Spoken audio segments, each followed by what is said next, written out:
My guess is because, learning economics is complicated and difficult, learning economics that is also what we refer to as heterodox, right? Or like not orthodox, not conventional. That means gotta understand like both a little bit about conventional economics and then a lot about some less conventional economics, which is pretty difficult. That's why I put this elective in the research category, because I've got kind of two goals here, okay? Goal one, provide the context for research that will help you understand what you're reading. So we'll define some of the core terms that you might find. It also, this is a good way to think of it as you'll probably get some search terms that might be relevant if this were an area that you were trying to research or trying to parse through and figure out. Goal two, I want to try and explain why the job guarantee and modern monetary theory generally fit together. So like, why is it that we have a number of people who advocate for MMT, who think that a job guarantee is a useful policy within that theoretical framework, and vice versa, okay? To do that, we got to start with a little bit of background, okay? So like what are the economic theories or some of the economic influences of the people who consider themselves to be modern monetary theorists? And I'm going to start with two in particular, okay? Keynes, John Maynard Keynes, and Hyman Minsky. I recall correctly, we heard a little bit about Keynes in the topic lecture and a little bit about Keynesian economics in the topic lecture. I will handle some of that here as well, but just to kind of have that in your mind as a connection to, if you remember when we were discussing the Bretton Woods era, okay, that's an era that is more strongly associated with the dominance of Keynesian economics. So after the war, the US is pursuing a policy of near full employment and significantly expands fiscal policy. So there are a bunch of those programs of either investment or redistribution that happened in post-World War II US. It's like those are largely, they can be described as a Keynesian program, okay? But there are a couple things that are most important for both Keynes and Minsky that are a little bit different from what we're talking about in terms of MMT, okay? And that is that both of them come from a perspective on the overall kind of model and understanding of the economy that is deeply influenced by the unique status of money and its relationship to financing, that you could contrast with treating money as just a neutral unit of exchange, okay? So like in most conventional views, the money and the status of money isn't really a significant part of how the economy is modeled or interpreted. It is assumed to exist as a neutral way of accounting for the value of goods and services, okay? Whereas for Keynes and Minsky, the money and the character of money plays a very significant role in explaining how the economy might work a little bit differently than some of those other orthodox models, okay? A core assumption in most of the orthodox economic models that you would find being cited in US policy or by US policymakers, so for instance used at the Federal Reserve, is that they typically treat markets as efficient, okay? That is, market actors, okay, people who are participating in a place where goods or services are exchanged, okay, the environment that they're acting in is one in which prices change in a linear and fairly regular fashion, okay? If you remember from your, I assume, we're kind of in the algebra or post-algebra stage for most of you, right? Linear, here we're talking about line, it's continuous along a line, okay? For those of you who might be taking calculus and starting to deal with discontinuities, okay, right? It's when we're talking about the relationship as linear and regular, right? This is the prices move in a way that is relatively predictable, and even if they're moving quickly, it's it goes from 80 to 70 really fast. It's it hits each point along that line, okay? So you could find the buyer or seller along that line at the right point in time, okay? In this model, prices generally reach a point of stability because buyers and sellers in a particular market will find a clearing price that balances supply and demand. So sellers will produce enough to supply what buyers demand, and buyers will buy at a price at which the market clears. That is, those who are attempting to sell that good will be able to do so. Okay, so it's it zeroes out. The people who want to buy the thing, they get to buy it. The people who want to sell the thing, they get to sell it. That's what we mean by market clearing. Okay? This is a model of the economy that is deeply influenced by the concept of equilibrium. Okay, so equilibrium, if you may have, speaking of your other high school classes, you may have encountered equilibrium more in the like physical sciences side, right? Has anybody ever seen or kind of seen a description of a physical system in terms of equilibrium? Like what's a physical system that some teacher or you have had a conversation about reaching equilibrium? Outside pricing and Yeah, not economics. in like ecosystems and science. Okay, right? Thermal equilibrium is in chemistry. Temperature, right? And like, okay, so it's like we don't have like the gas. It will reach an average temperature. There might be some stuff that's moving around faster that's a higher temperature. Some stuff's moving around that's a slower temperature. But overall, right, we don't have the like.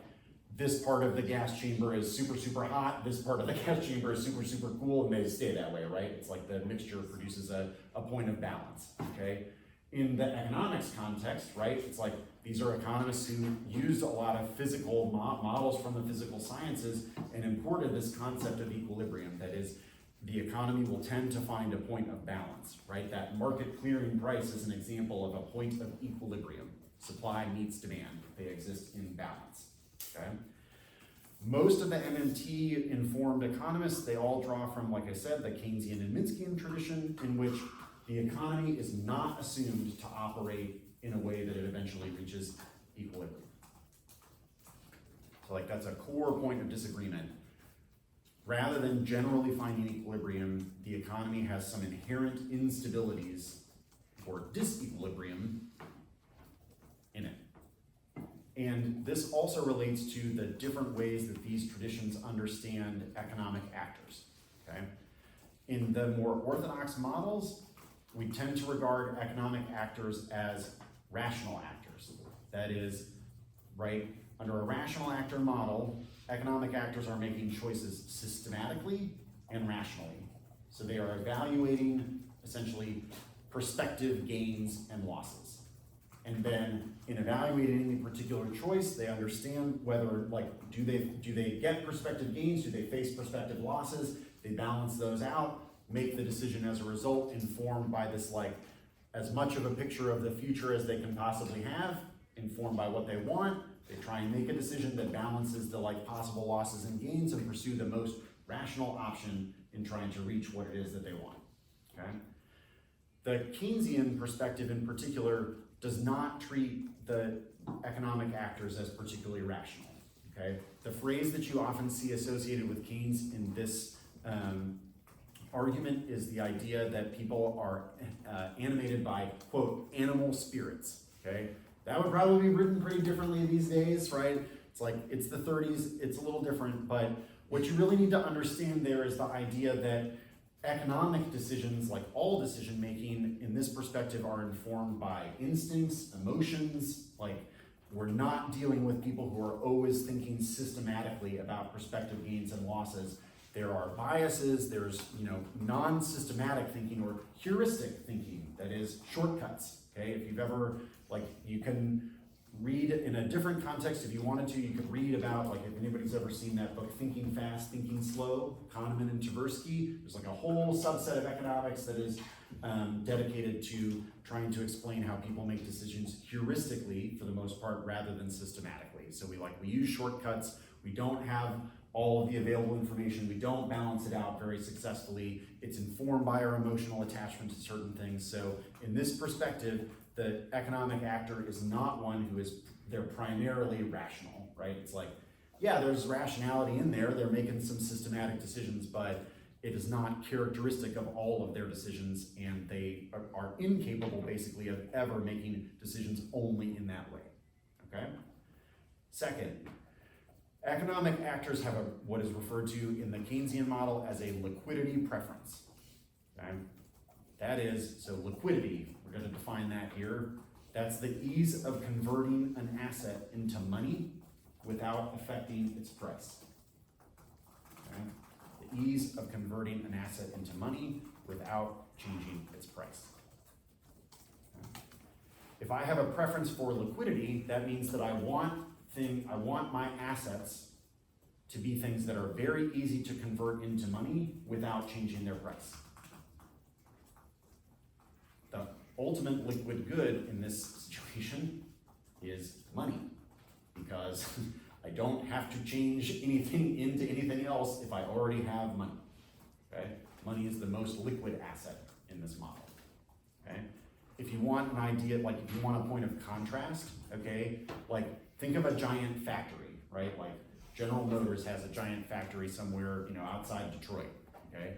That asset is not particularly liquid. Like, for one, it is a giant thing that can't easily, and probably can't at all, be moved, right? It's like it would be a huge economic undertaking to move that factory anywhere else. So like, right there, it can't be easily converted into something else. It's like, it is a physical asset that can't easily be changed.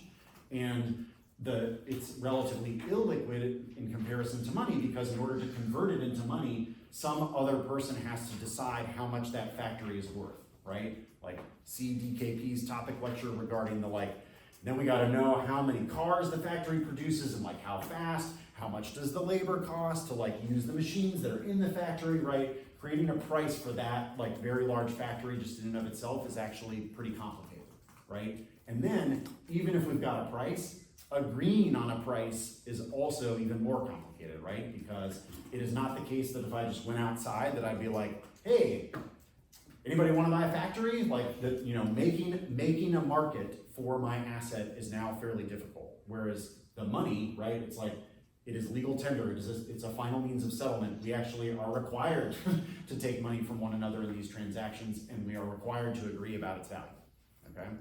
So that's liquidity preference. So in this model, actors have a liquidity preference. Why? Because actors, when we talk about the actor isn't necessarily rational, and even an actor who is rational, if you have a lot of uncertainty, okay, so any actor who doesn't know the future with perfection, which means everybody, since nobody understands the future perfectly, if you hold things that are liquid, like cash, you can avoid making any decision that exposes you to risk for a longer period of time. You don't have to commit. Because the money is liquid, you don't have to make any particular decision about what it is that you're gonna do with it, or if you face different circumstances that you're uncertain about. So let's say, for example, I'm getting older, right? I'm worried that I might face additional medical expenses, okay? It might be the case that I wake up one day and there's something that, affects people who are getting closer to their 50s or whatever, that it was pretty unlikely when I was 18. I might want some ability to deal with unforeseen circumstances like that. Or my car might be unreliable, so I might feel like I need to have assets that are available to repair my car. If I have cash, if I face the medical circumstance, if I need to repair the car, if I need to buy food, I can make those choices at any given time with the money that I have. Whereas if I have assets that are illiquid, I have to convert things into cash in order to make any of those choices. Right? So let's say I had no cash, but I have a giant factory. Okay, this is an implausible scenario. People who have access to no cash generally don't own giant factories. But if I did, and I suffer some medical expense, or I want to go on vacation, right? I have zero cash, I have a giant factory. I have committed myself to a set of choices that are now difficult to make differently, right? I don't have a lot of flexibility if I face uncertainty. If I need to repair my car, suddenly I have to sell my factory. Selling my factory is complicated. Converting it into cash is difficult. It might affect its value. If I need to sell something quickly, right, it might be even worse. You may have heard the expression, fire sale, right? Fire sale prices. What's a fire sale?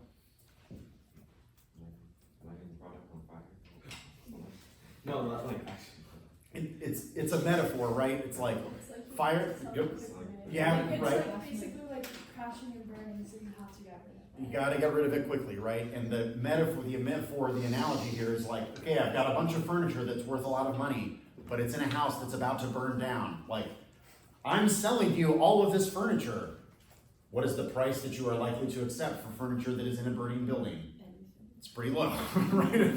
It is very different having a dining room table that is inside a burning building than having a table that is in a yard sale, okay? So fire sale prices, That's bad, but that's the like, if I have the need to convert something to cash quickly, the chances are that that's gonna mean that my buyer is in a position that they have some leverage, right? In the fire sale, the buyer has all the leverage, not the seller, okay?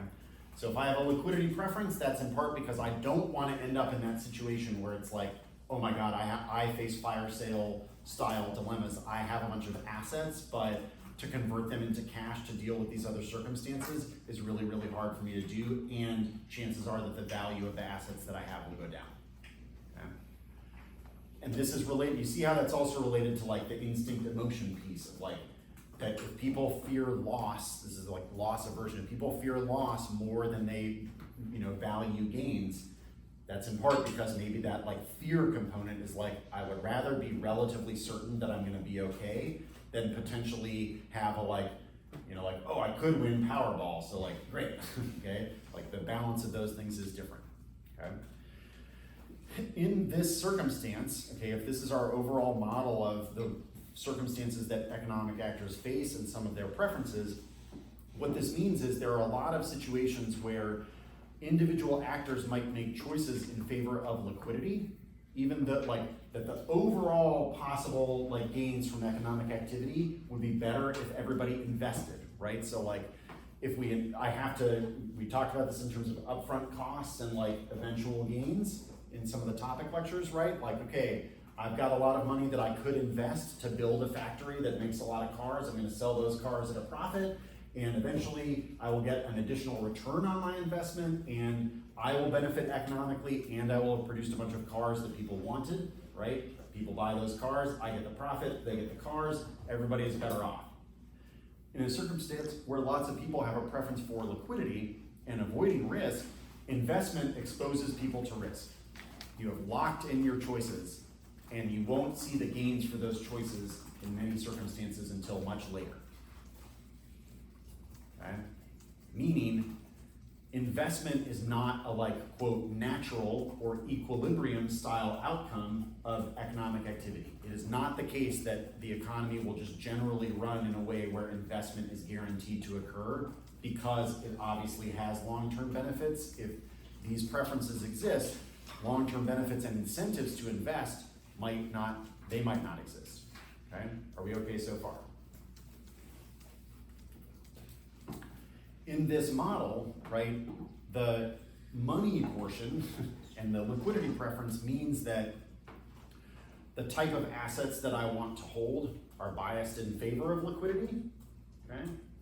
And in general, we might end up in a circumstance where there is a shortage of investment. This set of economists is also, they tend to be very focused on the role of demand, that effective demand occupies a core place in governing economic activity, okay? Or aggregate demand as well, right? Like, what is the total set of stuff out there that people want? And one of the primary reasons for this is, right, like essentially only in certain circumstances will investment occur, and in general there is a liquidity preference, therefore investment is likely to be the thing of which there is a shortfall. There's a shortfall in investment, and thus a shortfall in overall productive economic capacity. All the things that could have been made didn't get made because people didn't make investment decisions that employed all of the resources that we have, in part because employing all those resources exposes the holder of many of those resources to additional risks. Does this make sense? Like, why would a billionaire ever hoard cash or like instruments that are relatively liquid as opposed to always investing in new stuff? Okay.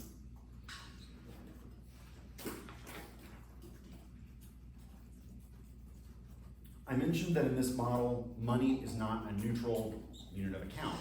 You see, because it's a type of asset that is different from other assets. If it's the most liquid and we prefer liquid assets, that means that money isn't just operating as a unit of value that everybody agrees on. Money is also operating as an asset class that has some characteristics that people want.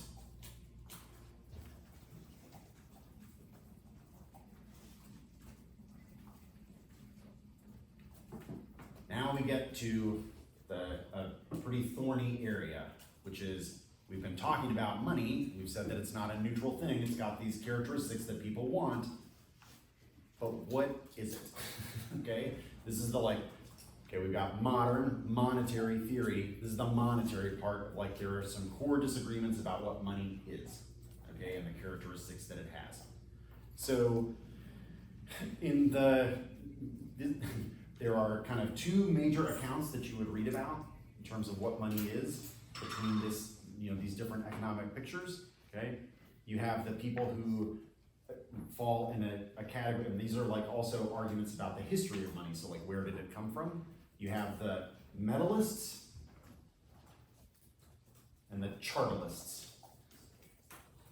Chartalist is like charter, but with AL rather than ER. Chartalist. Okay. The metalists have this story that money comes from the need for a convenient thing that can be both a holder of value and a unit of account. So that money has tended to be things that are rare, like rare metals, like gold, okay? Because those hold value, and they are a unit of account in that small amounts of them can be used quickly to do math between us, right? It's like, you all probably do this with Venmo, but your grandparents would have been doing this with quarters, dimes, and nickels or whatever, right? It's it both holds value as the metal, and it's a thing that's very easy to exchange and can be made relatively small.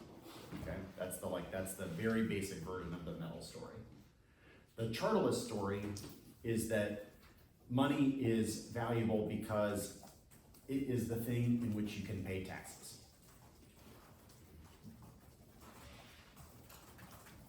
That is, every government that wants to provision itself, okay? So the government needs things. It needs, or wants. It wants a military, a court system, an administrative apparatus, right? So any of these societies that have governments, you've got to provision this set of things on behalf of this. The state needs to design a bunch of these systems and build a bunch of stuff, get a bunch of things, okay? The state has tokens that it demands that you pay taxes in those tokens. It spends the tokens into existence and demands them back. Okay? Another way of thinking of this, okay, is that you can't pay taxes except in the unit that the government denominates. You can't go to the IRS and say, I have this very valuable factory for you. My taxes are paid. I'm a farmer. Here's 100 bushels of wheat. Here you go, IRS. I gave you something of value. You cannot do that, okay?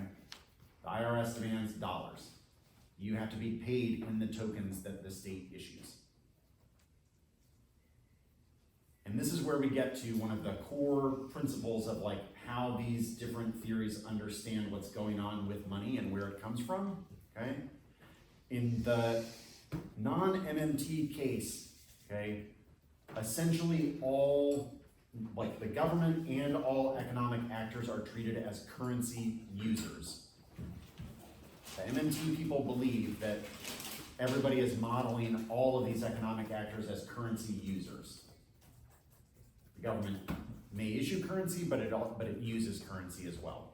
So there is a fixed amount of money out there. And in order to provision itself, what the government needs to do is some combination of taxation and borrowing. Stephanie Kelton, who's one of the, I'm using an outline that is pretty heavily influenced by one of her major books. It's a good background read on a lot of this stuff. If you find it confusing, she designed it for a general audience. So if an hour and whatever other time you're spending in the lab is not enough for you, or you want somebody who's trying to put all the pieces together all at one time in language that is designed for a public audience, Stephanie Kelton's The Deficit Myth. The Deficit Myth is a pretty good book for doing that, okay? And so these acronyms I'm about to give you are from that book. She refers to this model as tabs. The government collects taxes, it borrows money, then it spends.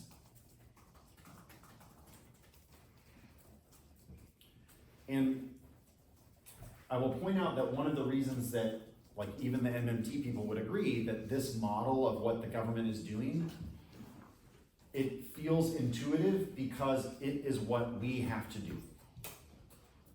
Okay? So the other analogy here is the idea that the government is like, you will see this phrase is like the government is like a household. Okay?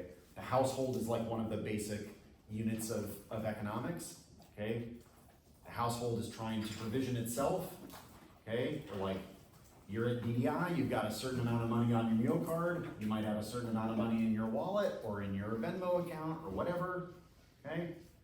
You are making decisions about how to provision yourself. You're like, I can afford X many fancy coffee drinks at Novak, I can eat lunch, I can eat dinner. These are the things that it's like, and I'm gonna go to CVS to like buy some Gatorade or whatever, like Novak doesn't have Gatorade or doesn't open all the time. I'm making these decisions, I'm balancing the assets that I have in terms of currency, and oh, by the way, like, oh, I forgot my meal card, I'm gonna borrow your meal card to swipe in for lunch today, okay? It's like, we have to have the thing in order to get what we need as provisions, okay? So we've got our assets, like you might have a checking account, like I said, or you might borrow, you might have a credit card. This is a dilemma that your household, your parents, your family members, whatever, whoever, friends and supporters also face this dilemma because we're currency users. We can't create dollars. Or we can create counterfeit dollars and potentially go to jail. Like, there's a reason that there is a legal penalty for us attempting to create dollars, which is that the government is reserving itself the authority to issue currency. If we can all make up dollars, right? If dollars are the equivalent of Turner bucks, and I print out a certain number of Turner bucks and call them dollars, like that's pretty bad for the government demanding my money in taxes, right? It's like, oh yeah, I didn't pay you in bushels of wheat, but I did pay you in these dollars that I printed off my color printer. Not right. This is not the government. The government does not permit this, okay? Because we're currency users, okay? The arguments about the sustainability of deficit spending on the part of the government rely on a household model of government spending. That is, if the government hasn't collected sufficient revenue and taxes, and when the government collects taxes, okay, it goes to the treasury, like you all probably have not had to pay taxes yet, but if when I pay my taxes, I write out, for my federal income taxes, I write out a check to United States Treasury and I mail it in. The US Treasury collects payments all the time. Those payments are held in a Treasury account at the Federal Reserve. The Federal Reserve is the fiscal agent of the US Treasury. It's the bank that the Treasury uses. So when the Treasury gets tax revenue, it deposits it in an account that's held at the Fed. Government has that amount of money.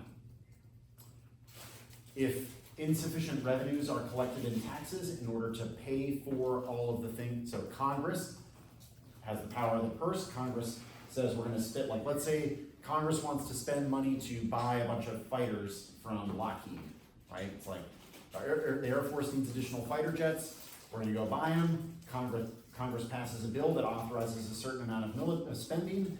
The Treasury account at the Fed, you debit the amount of the money from the Treasury. It goes to the bank that Lockheed uses. They are credited that amount. Okay. Suddenly there's less in the Treasury account. If there's insufficient revenue collected in taxes to cover all the things that the government is paying for, the government borrows money.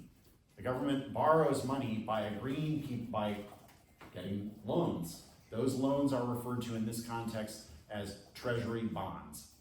Okay? What is a bond? A bond is a debt security. Bond is a debt security. That is, it is a promise to pay at a future date, typically with some interest. There are many different ways, like bonds can be structured in many, many different ways. I am not going to try and go into all of them here, but the core thing to know about this is like, I'm getting money from you because I'm going to pay you back, likely with interest. So the federal government can borrow from a bunch of people who they're paying in dollars. It's like, okay, we're gonna offer you these securities, we'll pay you back in dollars, they're gonna pay for them in dollars as well. Okay? This is the TABS model, taxing and borrowing preceding spending. So we've got the revenue that's collected in taxes, the borrowing that the government does by issuing treasury bonds or treasury bills that are similar to bonds but not exactly the same, not worth going into here. Okay. In this model, the government is fiscally constrained. It is fiscally constrained, meaning that redistribution is also constrained. So that fiscal redistribution in the topic in this model means that the government can make decisions about how to, either, collect additional taxes to take money away from certain people, or provide additional benefits or transfers. So this is the taxes and transfers model of fiscal redistribution. We need to tax from some people to get the revenue that then is paid out or transferred to other people. Okay? Social Security, you're paying your taxes into a Social Security trust fund. The Social Security trust fund is paying out to a series of beneficiaries. The government is fiscally constrained because only a certain amount of money is in the trust fund, and eventually we will run out of that money, and not all of the people can receive all of the benefits that they expect to receive. This is one of the examples of which you could say, it's like, Social Security it will go bankrupt. Okay, if you've been reading in the Social Security era, you've probably encountered people saying Social Security will go bankrupt. Okay? The modern monetary theory lens says that the TABS model is backwards because the government is a currency issuer, not a currency user.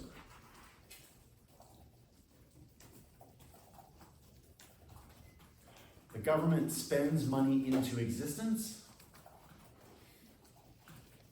prior to any taxation or borrowing.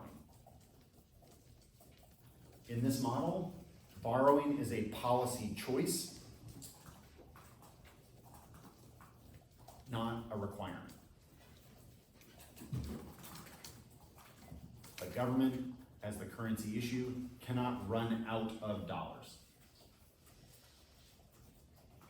It can create additional dollars via the Federal Reserve.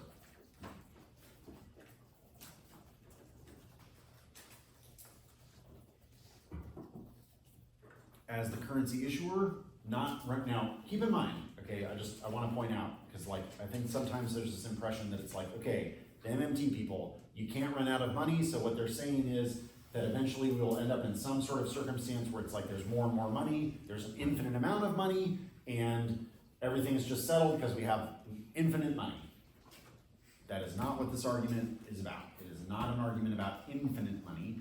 It is an argument about the effect of not technically being able to run out of money. This set of people is not saying the government should run the printing presses or really run the computer, run the computer changes to the balance sheets at all times always so that there is more money.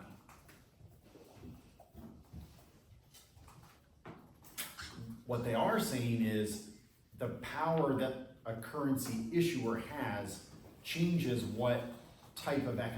changes the meaning of the economic activity with the currency that it issues. In this model, the government budget, and we'll talk a second about some of the other effects here, okay? Because the government can't run out, right? It never faces a shortage of dollars. The government is not fiscally constrained. That doesn't mean that the government is totally unconstrained. That's why aren't we talking about this as an argument about infinite money, okay? The government may be politically constrained, it may be economically constrained, isn't fiscally constrained. So fiscal redistribution means something very different in this model. Because the constraints that operate are economic rather than fiscal. An example of an economic constraint, okay? If we print or credit all of, ever increasing amounts of money, okay? Even the MMT folks agree that is likely to cause inflation, as in there is a lot more money chasing the same amount of goods. Do you see why the money would be worth less? Like there's a very, very large supply of people, there's an abundance of money, okay? The amount of goods and services has not changed, okay? And as a result, even the MMT folks would agree there would be significant inflation. Your money you have more of it, but the purchasing power has decreased. You can get less with it, yeah.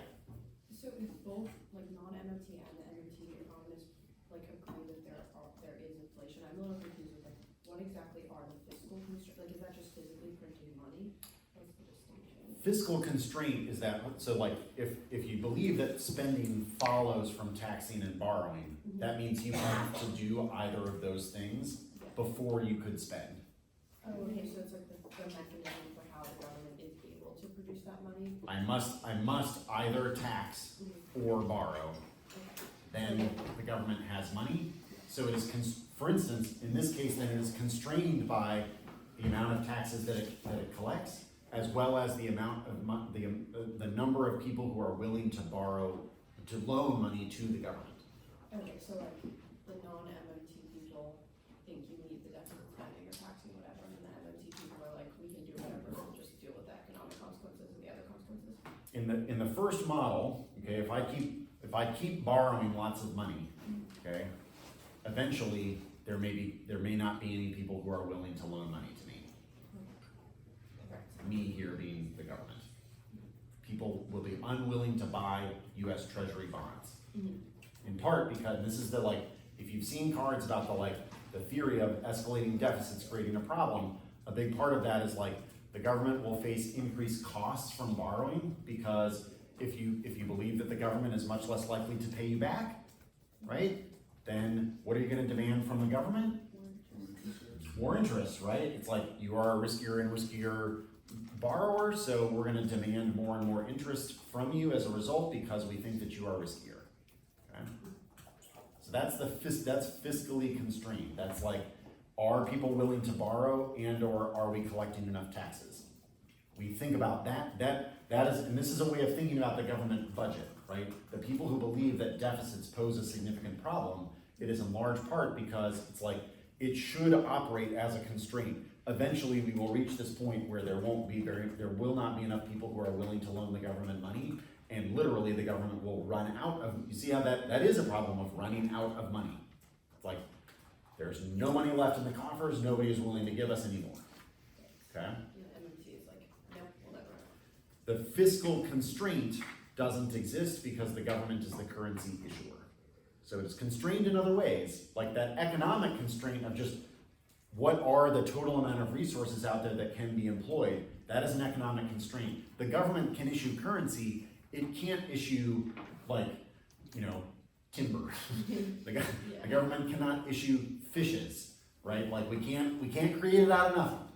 We can create currency, we can't create those other resources. So there are still economic constraints. See how that works? Economically constrained, but not fiscally constrained. Okay? To put these two pieces together, and I think this is the part that sometimes it's in debate strategic terms, okay?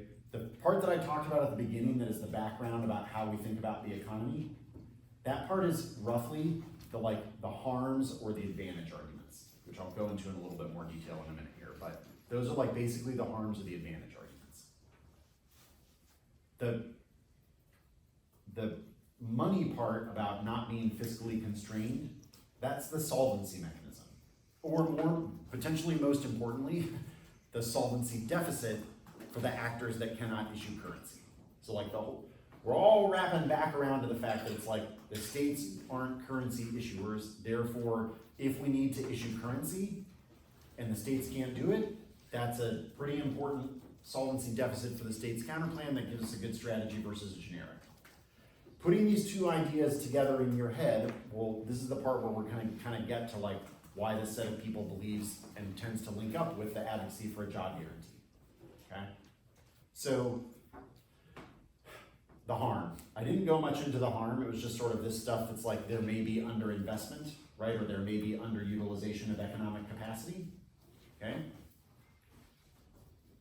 The connection you should draw here is, if there is a tendency in a model of the economy that it does not reach equilibrium because of liquidity preference, that means that economies are consistently prone to underinvestment. The economy will not provide sufficient investment to employ all of the possible resources. Because many of the people who are already holders of money prefer to keep it in relatively liquid form, so they will not invest. Investment exposes them to risk. They only are going to do that if the risk is worth it to them, or if they are compelled to do that in some way, or if they believe that the return is safe enough that the risk is worth taking. Okay?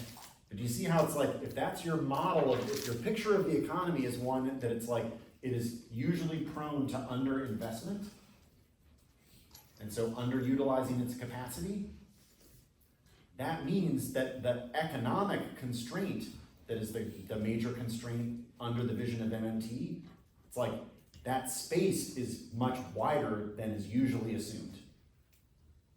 As in, it is generally the case that there is a tendency to underemploy resources in the economy. Investment is usually the thing of which there is a shortfall. So we supply additional money, as well as, and this is the job guarantee part, more demand. Because if people have jobs and receive wages, they demand more things and can pay for them. Effective demand. And the government will employ those people to engage in projects that otherwise are less likely to receive investment from private sources, either because their returns are not particular, it could be that they are high risk, or more likely, okay, these MMT folks are not like, we should make a series of very high risk speculative investments. More likely because they are public goods that are not generally invested in by private actors, because they are difficult to profit from. A public good is one that is non-rivalrous and non-excludable. I can't not make you use it, and we can both use it at the same time. Private economic actors who want to make a profit or expect to make a profit generally will not invest in public goods voluntarily. Yeah. So you could argue that a federal job guarantee is a free market equilibrium for investment. Equilibrium is, I'm going to disagree with you on the equilibrium part. Okay, the word that would be used there is more like stability, because this is, once again, this is not a set of people who believes that an economy generally tends to reach a point of equilibrium. Stability is the ups and the downs, they're smaller. The lows are not as low, the highs are also unlikely to be quite as high, but it's okay because it exposes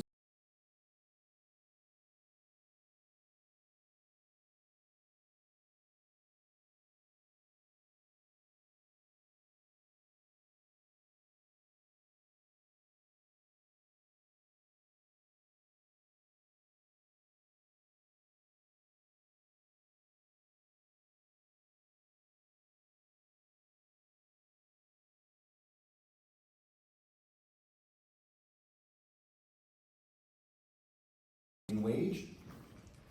One of those is you are much more likely to die or be exposed to all other kinds of risk, right?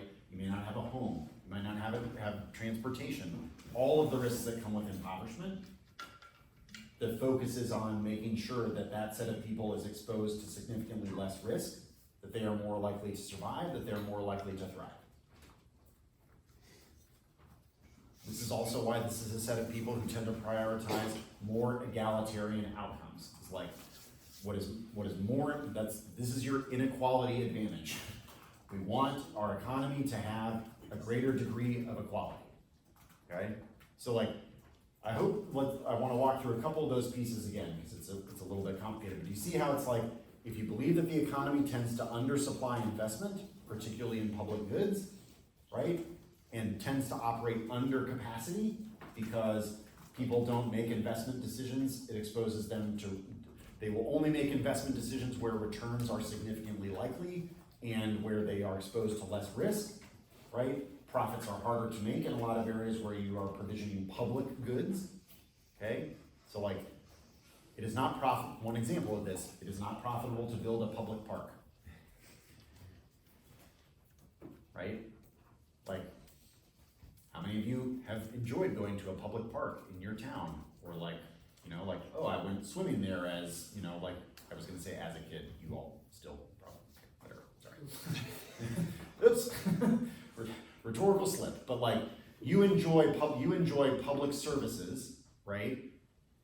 But they're not generating a profit for anyone. When you walked into that public park, you didn't like, oh, I have to pay that's public access, it's not excludable, you didn't need to pay a fee to go there. Or like, maybe the fee is nominal, right? Like, yes, we charge people to like drive into the Grand Canyon because so many people want to drive their cars next to the Grand Canyon that if we do not charge people money to do it, then the infrastructure that supports people being able to visit the Grand Canyon will fall apart. And so we need to like, you gotta pay a little bit of money to go in there, right? But just like, you're paying a lot less money to go in to see the Grand Canyon at a national park than you would if like somebody owned the Grand Canyon and could charge you to see it, right? Okay, so if the economic constraints, it's like, this is why the MMT people tend to be less worried about inflation. They do care about inflation, and we'll talk for a second about what they're kind of like, what they think some of the causes and responses are, but you see how it's like, if the economy is chronically under capacity, inflation is much less of a concern because there's lots of stuff out there that isn't being employed. So providing additional money doesn't mean that that additional money is chasing after the same number of goods. It means that it is creating additional demand and there are additional resources available to meet that demand. Yeah.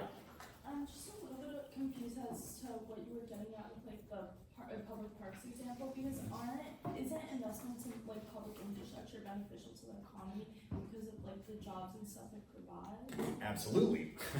Like, it is beneficial. That doesn't necessarily mean that it is profitable, Okay.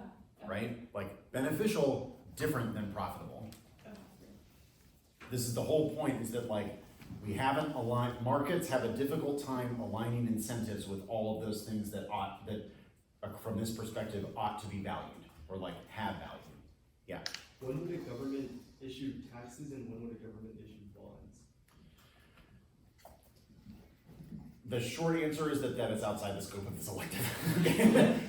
The longer answer is that if you're to read some of these MMT people, when they say borrowing is a policy choice, they don't mean that the government should never borrow, and they certainly don't mean that the government should never tax.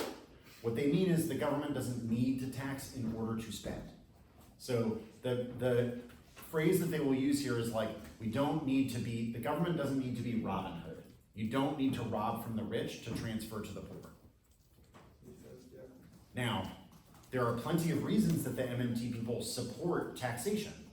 Okay, so for one, if you're taxing, this is also why, how many of you've seen probably or read some proposals that are linked to a wealth tax, for example, okay? We typically try and tax things that we don't want. We don't want bads. So if you're taxing wealth, that means you consider excessive wealth to be bad. That's very different than we are taxing the wealthy because if we don't take the money from the wealthy, the money will not exist. You see how it's like, in one model, taxation is a response to fiscal constraint. We need to raise taxes to get the money. In the other, taxes are a policy instrument to achieve a particular end, which in this case might be greater levels of equality, i.e. we should tax wealth or we should tax carbon emissions because those are things that we want to get rid of or decrease, rather than those are things that we need to do in order to get the money to spend on the other programs that we want to provision. Okay? The other thing to keep in mind here is that this public good stuff that we were talking about, the like parks, etc., right? That can also be investments that are unlikely to pay off in the time horizon that matters to the individual, but might matter a lot to the society, okay? For instance, what's the time horizon for a lot, like, I'm assuming most of you have read some job guarantee cards that also refer to the Green New Deal, Okay, so we're gonna put these things together in terms of our economic model, okay? For the Green New Deal, what's one of the major ecological concerns about why that green part is in there? Like, why does the green part matter? Climate change. Okay, climate change. What is the time horizon, or what is the likely time frame for a series of very negative climate impacts? So for instance, sea level rise, okay? So like, a huge percentage of global economic activity occurs very close to coasts, okay? So like, if you start thinking about major US cities, it's like sea level rise. Oh, that's Boston, New York, Philadelphia, Miami, Houston, Seattle, San Francisco, oh shit, okay, right? Like, sea level rise, big impact, yeah? What's the time frame under which sea level rise is likely to occur that will dramatically affect all of those cities? Next decade. It's Very long. probably happening. Hope not. Sorry, it is not that these I'm not suggesting that the processes that will cause the sea levels to rise are not occurring right now. They obviously are. Like timeline for when it's like When- existential. Well, okay, Sorry. well, you can tell you're talking to a debater where it's like, oh, you know, the part where it matters, because but let's just imagine it's like, right now, do the residents of those cities perceive the effect of sea level rise? No. Yeah. In Florida, maybe. How many people are walking around Boston is like, the ocean is rising?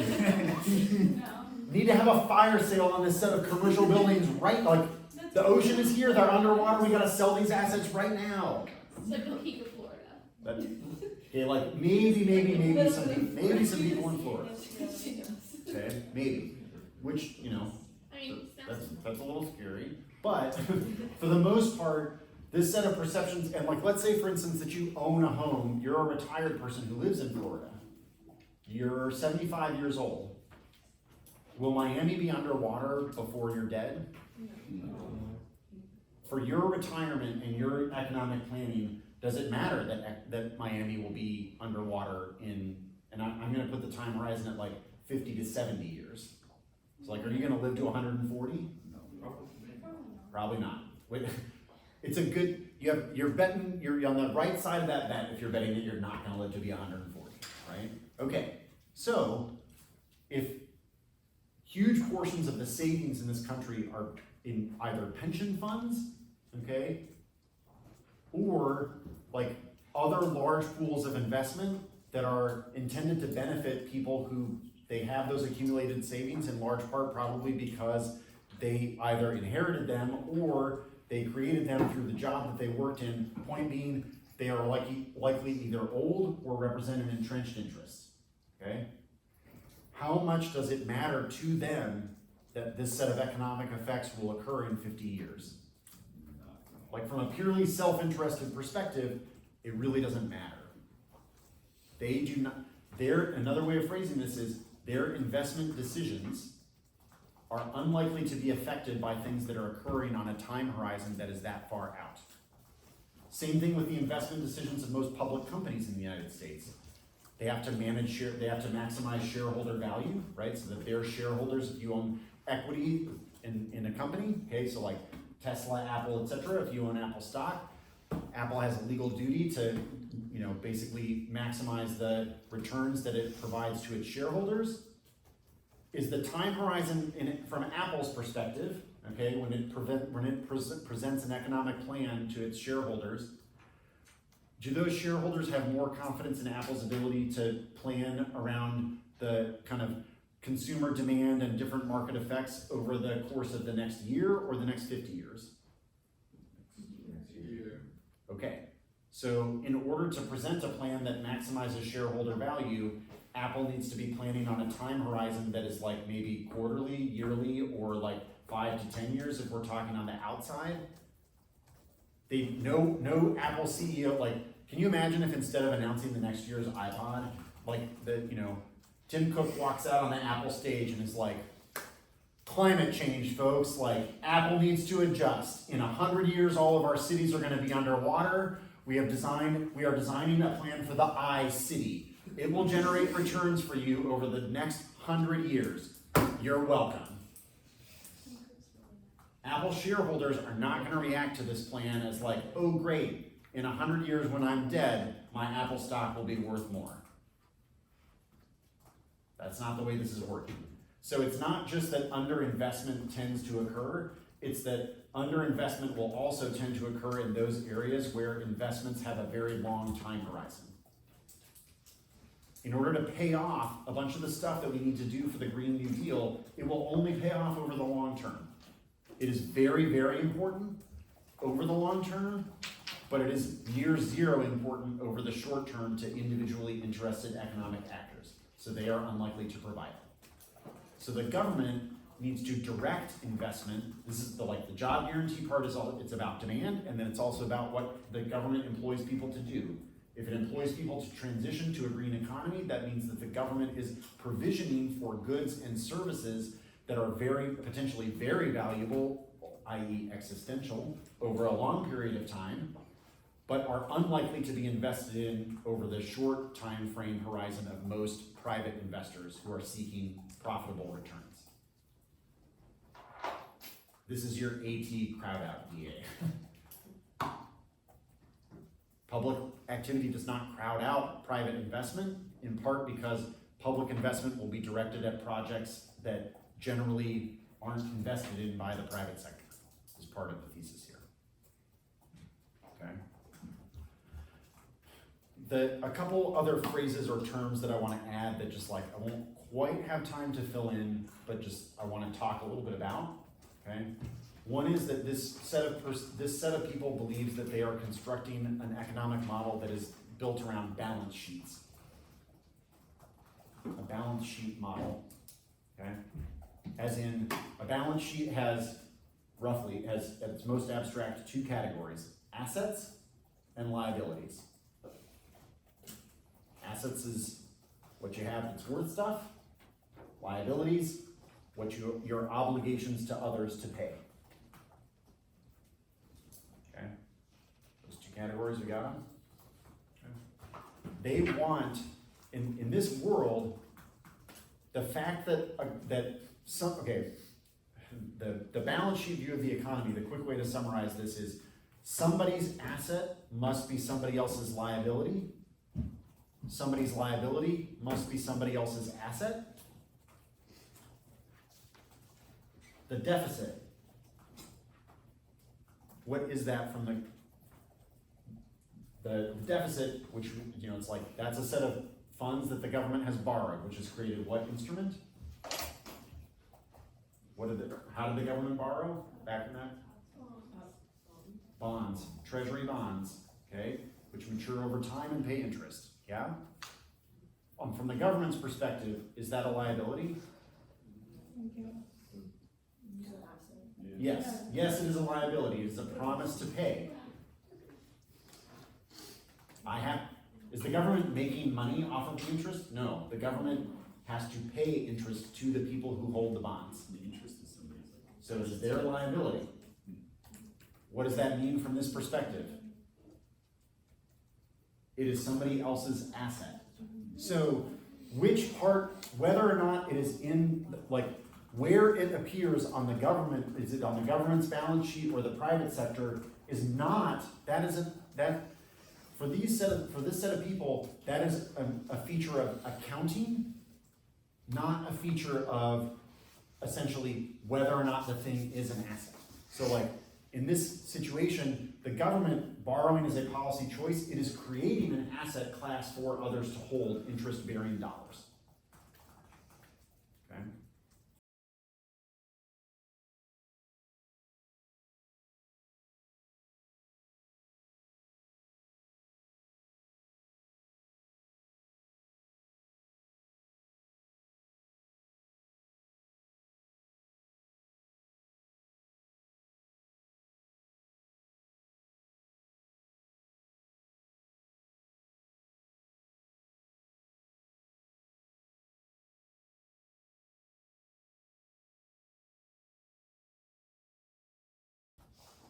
Because it has made promises to pay dollars that it can't issue. So for instance, when the government of Argentina, and keep in mind, not all currencies are equal internationally, right? Like, chances are that you can't pay for a lot of very advanced goods in rupees. You can use rupees in India. You are unlikely to be able to purchase things in the United States for rupees. You'll have to convert rupees into dollars in order to buy something. Meaning that oftentimes governments that need to buy or provision themselves for advanced goods, advanced technologies from advanced economies, this is your Cosmo K of MMT, need to borrow in dollars to make those purchases, which means the debts need to be serviced in dollars. Can the government of Argentina issue dollars? Uh-oh. This is the sovereign debt crisis. Like if you read about Greece, okay? Greece had a lot of bonds that were denominated in what currency? What did the Greek government borrow in? Anybody know? Euros. Can the Greek government issue euros? No. Euros are issued by the European Central Bank. Uh-oh. Now we have a lot of obligations to pay in a currency that we can't issue. We are fiscally constrained because the people that I loaned money, that I got the money from, they demand to be paid back in the instrument under which we negotiated the deal. It was a promise to pay in dollars, not a promise to pay in something else. Okay? So it's not the case that the people, this is yet another reason why this isn't just like infinite money at all times, okay? The taxation piece, and this is the other like last little thing before I'll let y'all go to lunch. In this vision, taxes, so like the MMT folks generally believe that we have spent far too much of our policy, energy, and like economic management devoted to monetary policy that is controlling economic activity via the interest rate, because the Fed can set the interest rate by establishing little too complicated to explain all the internal workings of that, but just like monetary policy, that's the Federal Reserve attempting to set short-term interest rates. Many interest rates in the economy are tied to the short-term rates the Federal Reserve sets. If you want economic activity to expand in this model, you lower the interest rate because it makes it easier to borrow money. If you want economic activity to slow down or contract, like you fear inflation, you raise the interest rate. It becomes more difficult to borrow money. It is more difficult to fund economic activity. Borrowing is more difficult and it's more expensive. It's the price of the interest rate is the price of money. Monetary policy focused economic policy tends to view regulating the economy via the interest rate as our primary tool. So the Federal Reserve's dual mandate of, we talked about this a little bit in the topic lecture, of full employment and price stability. The set of MMT people believe that the Fed spends way too much, like the Fed is generally too hawkish on inflation. They are too worried about price stability at the expense of employment. Because if the economy tends to be under capacity, and the stats that we use for reporting unemployment generally don't take into account a large number of people who might want a job but don't get one. Okay, there's a whole stats unemployment argument here that I can't go into in detail, but that's why this set of people tends to align with a fiscal approach that directly stimulates effective demand and stabilizes it via employment. That is, the lows are going to be less low, the highs are going to be less high.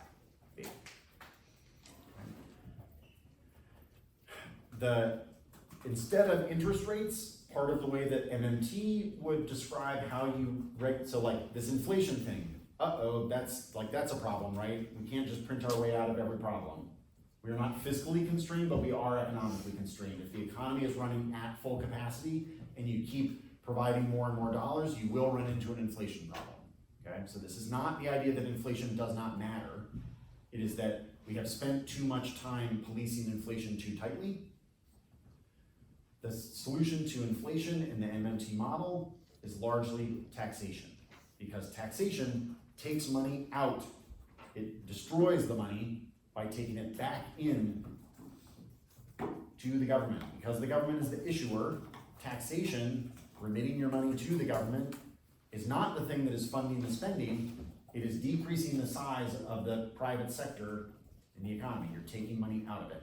So you're regulating the scope of economic activity more through taxation than through interest rates. Okay. I imagine you all would like to head to lunch. I can stick around for a few questions, happy to do that. I don't wanna cut off any of that, but I also don't wanna hold people so that you don't get to eat before that. Okay?